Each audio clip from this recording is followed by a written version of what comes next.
Terima kasih Anda masih bersama kami. Bagi Anda yang baru saja bergabung, kami hadirkan kembali 3 berita utama hari ini. Seorang pria di kota Palembang ditipu janda yang menjadi calon istrinya hingga rugi belasan juta rupiah.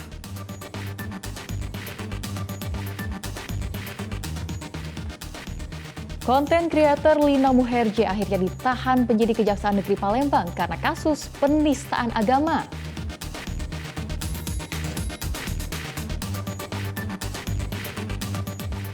Sungguh ironis, razia di depan gerbang masuk Polrestabes, sejumlah polisi justru kedapatan melanggar aturan.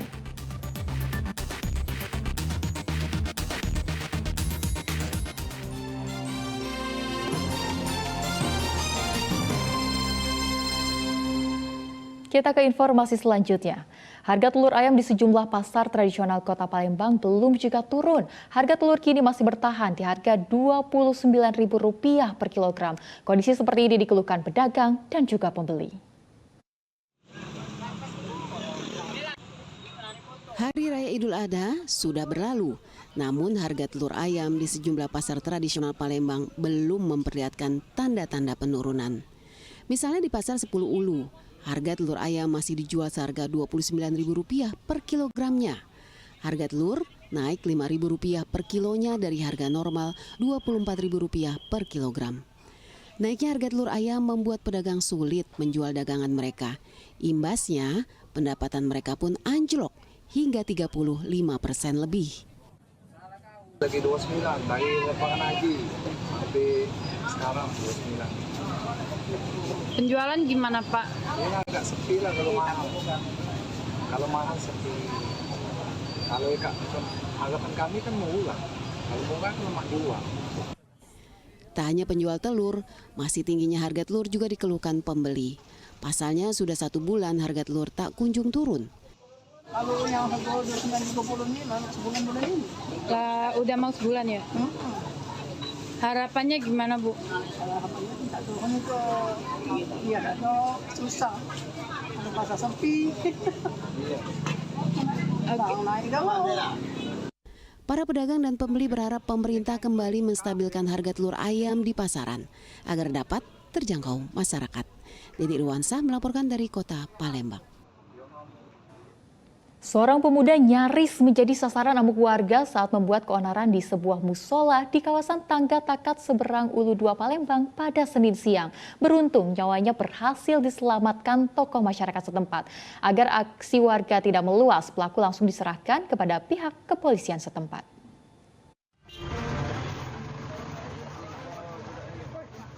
Mendapat laporan warga, polisi dari Polsek Seberang Ulu 2 Palembang mendatangi lokasi kejadian di kawasan Jalan Tangga Takat.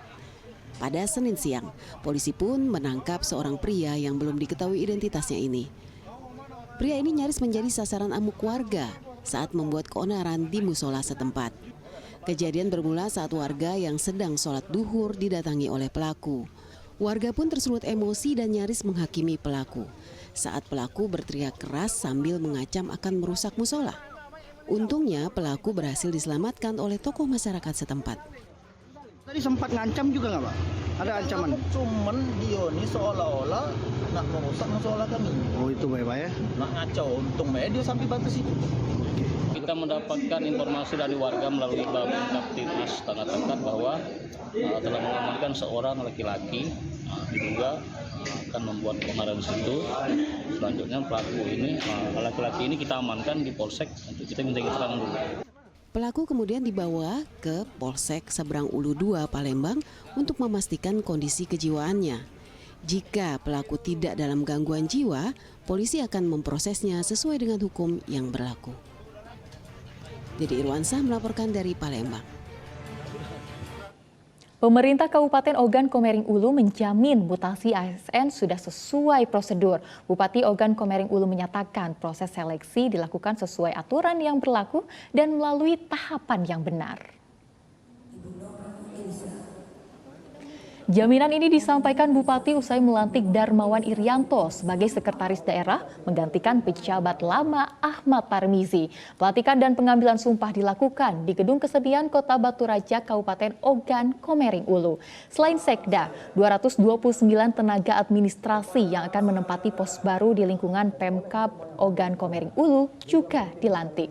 ASN yang telah dilantik diharapkan dapat menjaga amanah dan bekerja secara profesional sesuai tugas dan fungsinya. Mereka juga diminta berkomitmen dengan sumpah jabatan yang telah diucapkannya untuk memberikan pelayanan terbaik kepada masyarakat Kabupaten Ogan Komering Ulu. Sungguh ironis, saudara, sejumlah polisi justru banyak melanggar aturan lalu lintas saat razia dilakukan di gerbang masuk Polrestabes Palembang. Razia ini dilakukan guna menegakkan disiplin anggota Polri. Satu persatu, kendaraan polisi seperti mobil dan sepeda motor dihentikan petugas. Mereka diminta memperlihatkan kelengkapan surat kendaraan. Tidak hanya kendaraan pribadi, kendaraan dinas polisi tidak luput dari sasaran razia guna menegakkan disiplin anggota Polri. Polisi yang melanggar akan diberikan sanksi tegas sesuai aturan yang berlaku. Periksa surat kendaraan. Nah, kemudian kami juga menerapkan SOP perparkiran yang baru bahwa kendaraan R4 yang boleh masuk di Polrestabes Palembang adalah yang berpangkat perwira. Bagi yang brigadir, kendaraan R4 tidak boleh masuk. Untuk yang tidak melengkapi surat-surat, kemudian sanksi apa itu kemudian?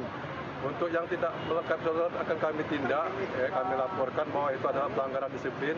Kemudian apabila belum melengkapi pelanggarannya, maka kendaraan tersebut kami tahan dan tidak kami akan keluarkan. Razia yang digelar selama 1 jam, petugas menjaring 4 motor yang tidak dilengkapi surat-surat resmi. Pemilik bisa mengambil kembali kendaraannya setelah memperlihatkan surat-surat resmi kepada petugas. Didi Irwansyah melaporkan dari Palembang.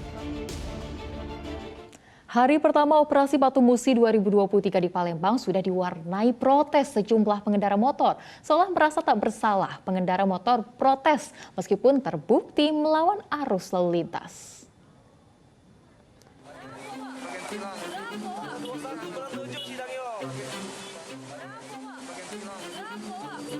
Ada-ada saja ulah para pengendara motor ini. Sudah salah, tapi tetap ngotot pula. Para pengendara motor ini kedapatan melintasi jalan dengan melawan arah. Para polisi yang Senin lalu menggelar operasi Patuh Musi 2023 langsung mengadangnya. Namun bukannya sadar akan kesalahannya, para pengendara motor ini justru rame-rame protes ke polisi karena merasa tidak bersalah. Tapi polisi bergeming. Surat tilang tetap mereka keluarkan sebagai tanda bukti agar pelanggar patuh terhadap aturan lalu lintas. Tak hanya melawan arus kendaraan, banyak pengemudi motor yang tidak menggunakan helm. Tak mengherankan jika dari 1 jam razia saja, polisi sudah menjaring belasan pengendara motor yang melanggar aturan. Personil sudah melakukan beberapa penindakan, terutama penindakan pelanggaran yang berpotensi kecelakaan seperti melawan arus, melanggar traffic light, tidak menggunakan helm, mengemudi berboncengan lebih dari 2 orang, dan beberapa pelanggaran lainnya. Operasi Patuh Musi 2023 digelar secara serentak di seluruh wilayah Sumatera Selatan, termasuk Kota Palembang selama 14 hari ke depan. Didi Irwansyah melaporkan dari Kota Palembang. Laporan tersebut mengakhiri berita Palembang hari ini. Saya Tia Anissa, berterima kasih atas perhatian dan kebersamaan Anda. Selamat beraktivitas dan sampai jumpa.